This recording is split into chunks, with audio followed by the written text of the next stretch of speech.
Hey, it's Matt Moscona. You found it. It's AFR LSU, your home for daily content on your favorite team, Fighting Tigers of LSU. And we're proud to be presented by BetUS, where this football season, get a 150% bonus on your first deposit and a 125% bonus on your next two deposits up to $2,000. Be sure to use the promo code YouTube150. Now, enjoy the video.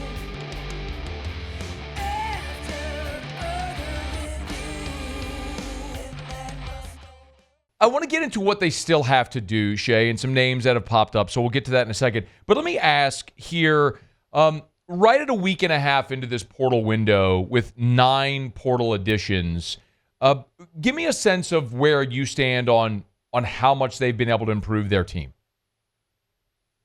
A ton. I mean, I was told, and this was kind of presumed whenever Brian Kelly said, hey, we're going to be super aggressive in the portal, more so than normal, that they would go after guys. And like I said, I was told by sources I trusted that these were guys that were starting at other schools that would come in and not be relegated to the bench, but would be competing to start, if not locked into starting jobs. Outside of the backup quarterback in Michael Van Buren, who brings a little bit something different than Nuss does with his legs, and maybe certainly can get himself involved in some packages this year after starting double-digit games a year ago as a true freshman at State. Correct me if I'm wrong, but I think, including Van Buren, every transfer so far, minus the Florida transfer, Jakeem Jackson, who got hurt, has at least 10 starts, I think. Jakeem only has a couple, but he was a Corey Raymond product, the number 3 corner in the country 2 years ago. And by product, I mean Corey was at Florida when he recruited and signed him. So I don't know how you grade it other than an A+, excellent so far, because you're not looking at any addition and saying, I don't really understand that one. Every single one they're getting, you're saying, all right, I definitely can see how the team gets better with that. Definitely addressing positions of need with impact players, but they're not done, Shea. If I were to ask you, with what's remaining, what do you think is the singular biggest need that they have? I think, well, twofold here. I think I would say offensive line. Obviously, you lost 4 of your 5 starters from a year ago. Now, I think Braylon Moore out of Virginia Tech has already visited, went home to talk things over. He's not visited anywhere else. We have our On3 RPM picks, myself, Steve Wiltfong, Pete Makos, all in on LSU. If you get him at, maybe he plays center, you move Chester to guard. Maybe he plays guard and you have Chester at center. Maybe you do add another portal guy, but you do have faith that Tyree Adams and that Weston Davis are guys that, that look good, that you can bring along.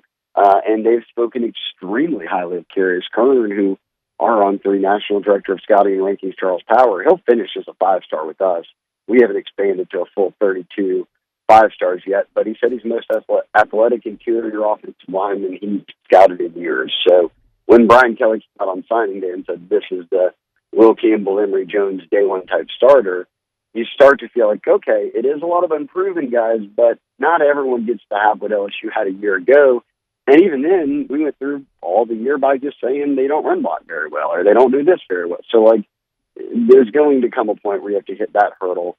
It's a long-winded way of saying, if you can get an O-lineman, safety for me, no doubt. And they don't have any yet. Now, I think Mansour Delani from Virginia Tech is versatile enough to move around, but I think that they want to add at least 1, if not 2, safeties who have started games elsewhere and can come in and make an impact. We'll get right back to the video, but love telling you about our friends at BetUS, where right now you can get a 150% deposit bonus on your first deposit, 125% on your next 2 deposits, up to $2,000 when you use the promo code YouTube150. No LSU game, but the college football playoff right here on the horizon. You want to lock in your bet? Let me show you how easy this is. You go to the football tab, hit the drop down, you'll see college football. Here's those lines. I'm going to tell you one thing I know about James Franklin there at Penn State. They don't call him Big Game Jim or Big Game James or Big Game Jim or whatever they call him like that for nothing, because he stinks in big games. I don't care if this is at Happy Valley at noon. You're going to give me SMU? I don't care if it's freezing cold. You're going to give me that offense against a Penn State team that can't win a big game, and you're going to give me 8.5 points? I'm gobbling up every one of those, and hopefully give me even more. So it's so easy. Hit the risk box, place your wager, couple of taps that'll ask you to confirm, and just like that, you're locked in. Big game Jim or James or whatever they call him, yeah, give me 8.5 with SMU. I'll take that all the way to the bank. And remember, it's just that easy. Go to BetUS, use the promo code YouTube150, get a 150% bonus on your first deposit, 125% on your next two deposits, up to $2,000. Remember, use the promo code YouTube150. Now, enjoy the rest of the video.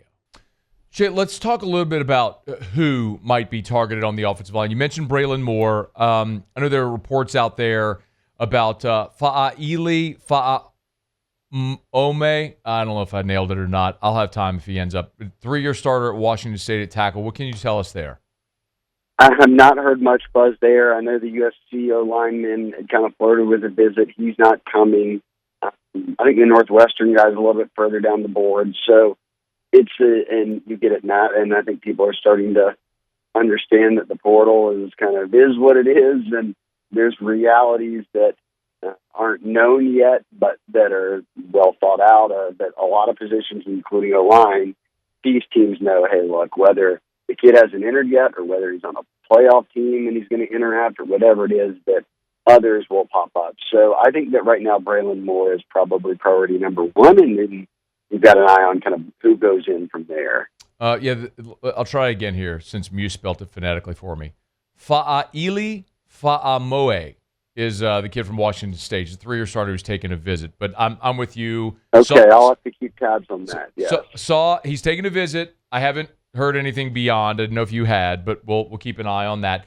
So my understanding, Shea, is, look, you still got 10 more days in the portal, and you got teams that their bowl games, their playoffs are going to end soon. And so over the next 10 days, there's probably still going to be even more players enter the portal. So it's not like the pool you're fishing in right now is finished.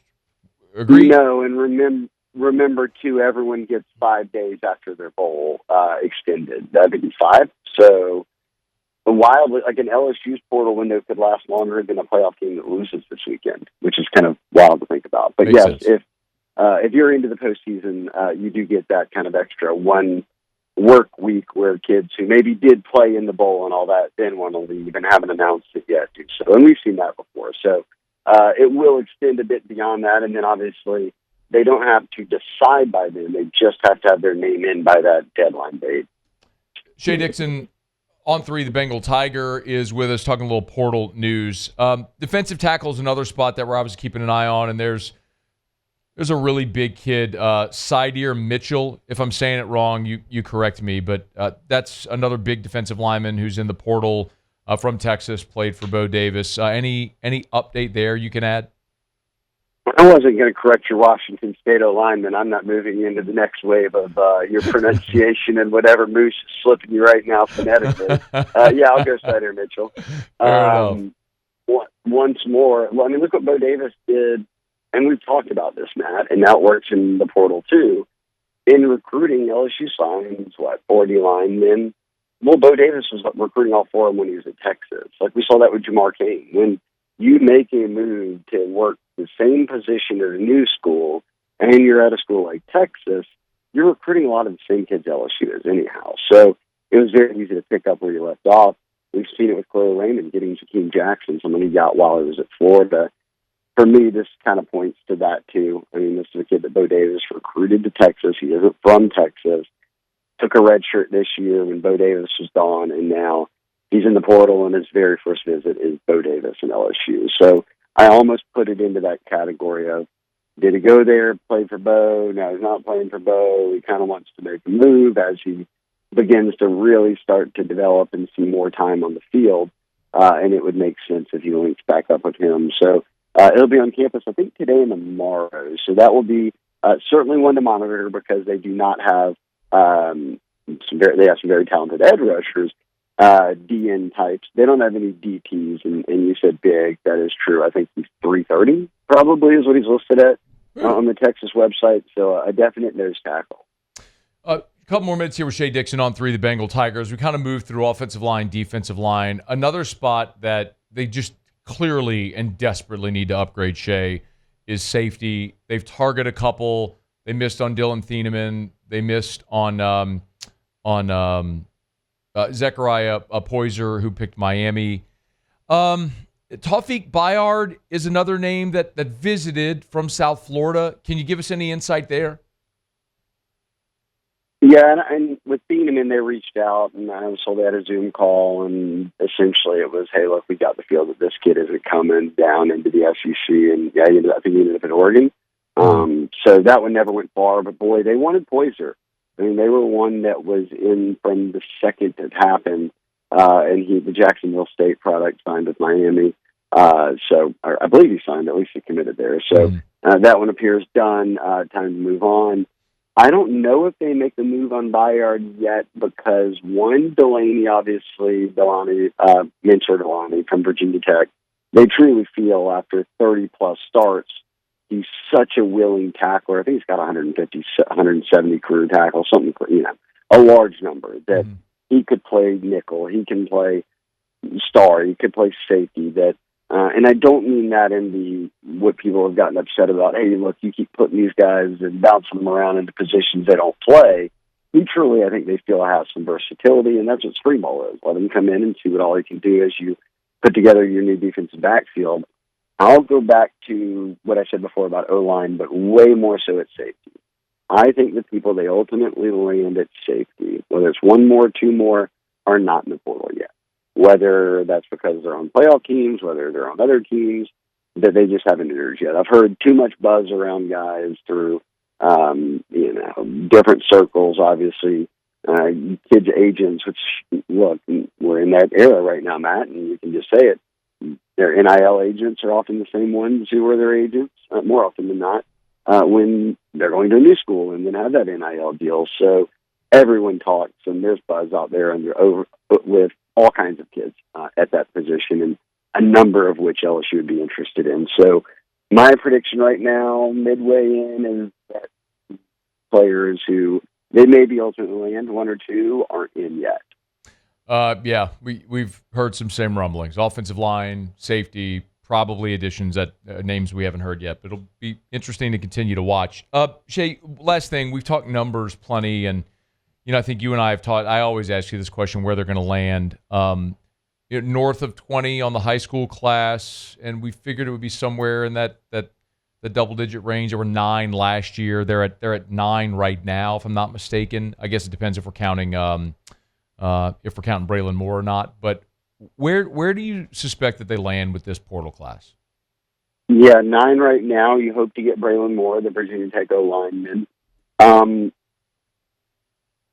I wouldn't be surprised if it hit 15. I mean, correct me if I'm wrong, but I think it could be around that, if not more, just by thinking in my head of a couple of safeties, maybe no linemen, maybe some, like I said, a DP who they have on campus right now.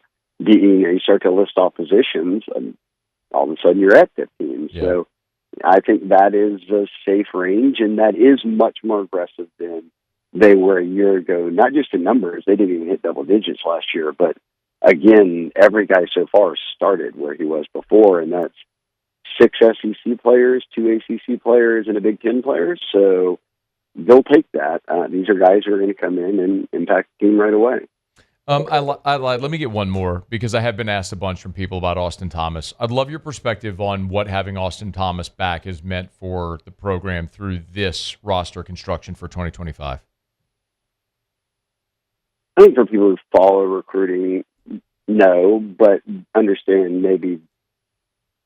And what immediately comes to mind would be this comparison. Like Frank Wilson is to recruiting what Austin Thomas is to the new era of a GM. And we can remember when he became one of the first GMs, but now we really are in an era where it's more NFL, like NIL, managing the roster, rev shares on the way. Those are things that are right up his wheelhouse. I think that dealing with the collective, dealing with booster, everything that comes with just the organizational foundation and sort of direction you want to take everything. you can be in shambles if you don't have someone like that. Like, your head coach isn't doing all that. Your recruiting coordinator can't do all that. They don't have the time to do all that. That's why you bring in people like that in positions where they are responsible for the building or whatever it might be. But right now they're spending every waking hour trying to put together the roster, whether that's people leaving, staying, and everything that comes in between with the portal and signees and NIL. So, look, a really solid high school class, a very strong start to the portal. No mass. What did Brian Kelly say? 2 guys surprised him, maybe, that entered the portal, which isn't a massive number, considered it's well into the double digits of guys looking for playing time elsewhere. And I think he's got a kind of a fingerprint on all of that. So that's my opinion, but I think kind of, as I said, frank to recruiting is what Austin is to this new era of kind of being a GM. He is Shea Dixon on 3, the Bengal Tiger. Get him there. He's on Twitter at Shea Dixon. Y'all give him a follow. Shea, we appreciate you, man. Thank you. Absolutely, Matt. Anytime. Also, I wanted to say real quick that you mentioned it. We're hearing the same things. I love when a kid enters the portal and then like 30 minutes later, Hayes has a tweet that says, like, I've heard from these 90 schools in the past, in the past 45 minutes. So. Tampering. Yeah, you got to be kidding. Tampering happens? What are we talking about here? Oh, no, they just get on the phone real quick. And he takes all the calls in 90 minutes. They're just ready, man. Yeah. Welcome to college football. It's fun. DMs are open. Here's my cell. Text me, coaches. Yeah. All right, Jay, we appreciate it, man. Thank you. See you next week, Matt. Thanks so much for watching the video. Do us a favor, subscribe to the channel, smash that like button, hit the bell so you're notified when we post a new video, and remember to support BetUS, where right now you can get a 150% bonus on your first deposit and a 125% bonus on your next 2 deposits up to $2,000. Be sure to use that promo code YouTube150.